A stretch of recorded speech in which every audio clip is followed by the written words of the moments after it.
मातृभूमि की रक्षा करनी है। त्योहार सूने रह जाते हैं, त्योहार अधूरे रह जाते हैं, वो लौट कर नहीं आते।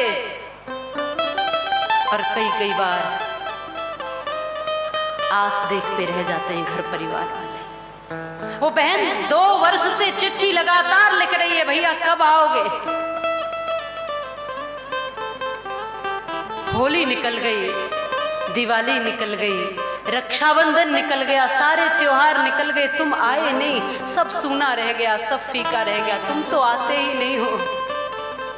2 वर्ष से बार चिट्ठी भेज रही है, अब की बार भैया तुम जरूर आ जाना।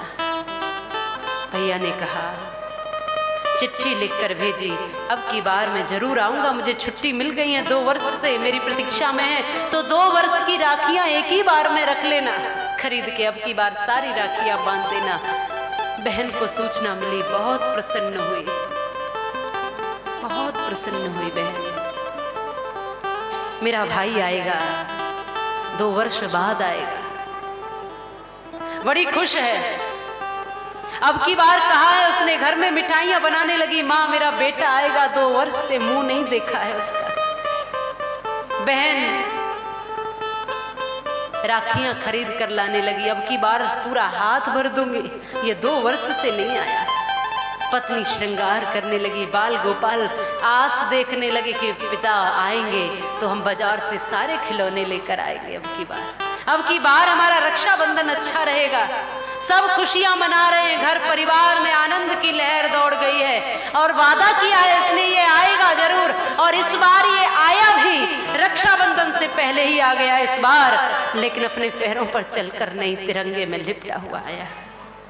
रक्षाबंधन से पहले ही आया, तिरंगे में लिपटा हुआ।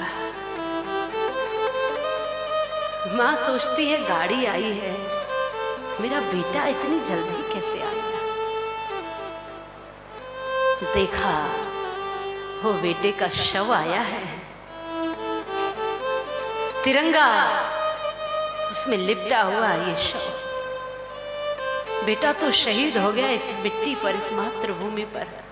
आंगन में लाकर जब उसको रखा होगा, उस मां की वेदना को कोई वर्णन कर सकता है। मां जो मिठाइयां बना रही थी कि बेटे को खिलाऊंगी, हर बार दीपक नहीं जल पाते, दिवाली पर होली पर रंग नहीं बिखर पाते, रक्षाबंधन सूना सूना जाता है। अब की बार बहुत आनंद होगा, अब की बार तो मातम हो गया। अब की बार बेटे को इस हालत में देखा, खोल करके माँ रोती हुई कपकपाते हुए हाथों से माँ ने वो तिरंगे को हटा करके सोचा मैं देख तो लूं, एक बार मेरे लाल का मुख तो देख लूं। लेकिन उस समय माँ की छाती मानो हृदय फट गया जब माँ ने देखा केवल धड़ ही धड़ आया, शीश काट के तो शत्रु ले गए। शीश तो आया ही नहीं। 2 वर्ष से चाहत थी मुंह देखने की, अब तो मुंह ही नहीं दिखाया इसने। कहते हैं ना, जिस परिवार पर बीतती है, जिसके बच्चे यदि कभी फौज में जिन माता पिता के हैं, सेना में, उन माता पिता को देखना रात को नींद नहीं आती। न जाने कौन सी खबर आ जाएगी। जो सीमा पर पहरा दे रहे हैं हथेली पर मृत्यु को लेकर, रोने लगे, सभी रोने लगे घर में।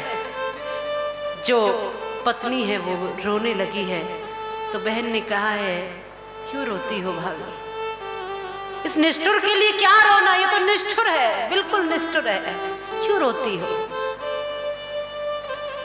कवि ध्रुवेंद्र के शब्दों में 4 लाइनें हैं कि ये इतना निष्ठुर है कि ये दादी का दुलार भूला, बापू का प्यार भूला, मोतियों की माला मेरी आज तक न लाया है। होलिका के रंग ज्योति पर्व की उमंग भूला, राखियों का संग बार बार बिसराया है। और सुन भाभी, भैया तो भुलक्कड़ है जन्म से ही, अपने स्वभाव को ही आज दोहराया है। और जाते समय मैया का आशीष लेना भूल गया, आते समय रणथल में शीश भुलाया है। आते समय शीश भुलाया है, इस अवस्था में आया है। मैं इसलिए व्यासपीठ से हर कथा में नमन करती हूँ। कोई भी कथा हो, भागवत कथा, देवी भागवत, राम कथा, जो भी कथाएं हैं, उन सब में उन शहीदों को प्रणाम करने के लिए एक दिन रखती हूँ। प्रणाम करने के लिए कुछ पल रखती हूँ, आपके मन में भी वो पीड़ा जगे, वो वेदना जगे, इसके लिए वो भाव जगे, इसके लिए ये समय रखती हूँ। क्योंकि एक बार जब किसी समय की बात है, शहीद हुए तो उन शहीदों के परिवारों को के लिए मंत्रियों ने 10-10 लाख रुपए की घोषणा की थी, तो परिवारों तक वो नहीं पहुंच पाई थी।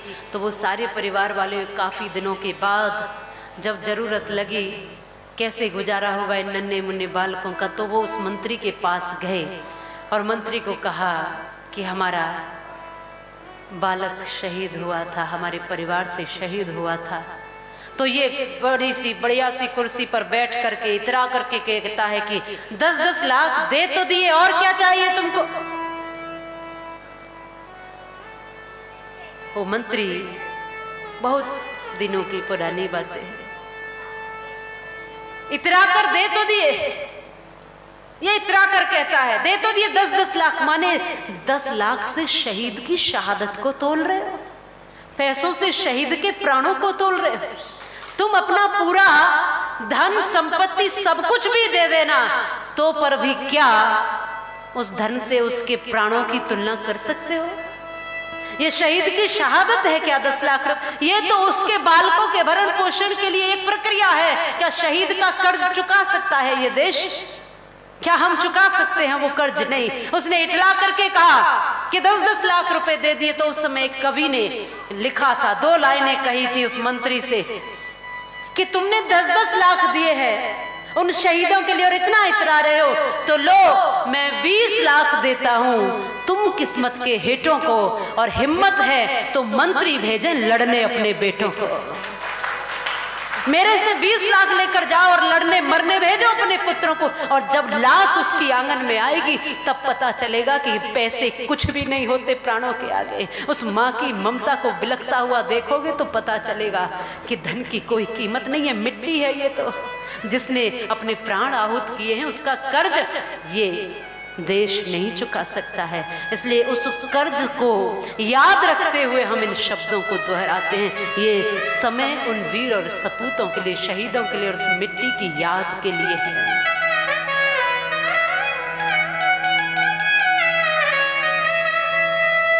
उसके जज्बे के लिए, शहीद के, जिसको कुछ नहीं चाहिए, वो कहता है कि साथी मेरे घर जाकर, जब मृत्यु का अंतिम समय है, पता चल गया कि मैं अब जीवित नहीं बचूंगा, तो कहता है साथी मेरे घर जाकर तुम सारा हाल बता देना और मेरी मिट्टी के फूलों को सीमा पर बिखरा देना। मैं जीते जी सेवा कर पाया और मरते समय भी उसी में मिल रहा हूं, और मरने के बाद 2 मुट्ठी राख भी मेरी इसी मातृभूमि में मिल जाए। इसे भक्ति कहते हैं। मोक्ष के 2 ही तरीके हैं, सभी सुन लो। या तो ध्यान और समाधिष्ट होकर के उस भगवान को प्राप्त कर लो और मोक्ष पा जाओ, या तो मातृभूमि के लिए समर्पित हो जाओ तो भी मोक्ष मिलता है। मोक्ष के 2 ही तरीके हैं। और वो जज्बा है जो एक सैनिक के मन में होता है, जो इस भगवा के प्रति, इस केसरिया के प्रति जो जज्बा होता है, जो मिट्टी के प्रति, जो दमकता हुआ इस तिरंगे में, जो उच्चता का प्रतीक ये जो केसरिया है, इस केसरिया की शान कैसे रहती है।